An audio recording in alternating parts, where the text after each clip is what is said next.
খুলে দেখ তোরে হাবল এসেছে।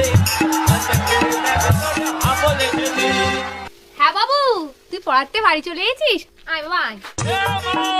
হ্যাঁ বাবু বল, মারে কি হয়েছে বাবু, তোর খুব খিদে পেয়েছে বল। মারে এ মা মারে, এটা ছাড়া অন্য কিছু বলার থাকলে বল। এই তোর এই এমআই ছাড়া অন্য কিছু বলার থাকলে বল। ওমা জানা আজকে কি হয়েছে? কি হয়েছে বাবা? আজকে আমি পড়তে গেছিলাম। আরে আমার সোনা বাবাটা, তারপর?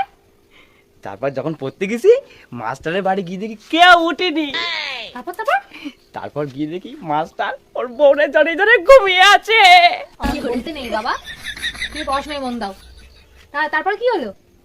তারপরে মাস্টারের ঘরের সামনে গেলাম, গিয়ে বললাম দরজা খুলে দেখ তোরে হাবল এসেছে। হাবল এসেছে। এই তোরা বলেছি না তুই এটা বলবি না। ঠিক আছে। ও শোনো না, হ্যাঁ বল। দরজা খুলে দেখ তোরে হাবল এসেছে। আবার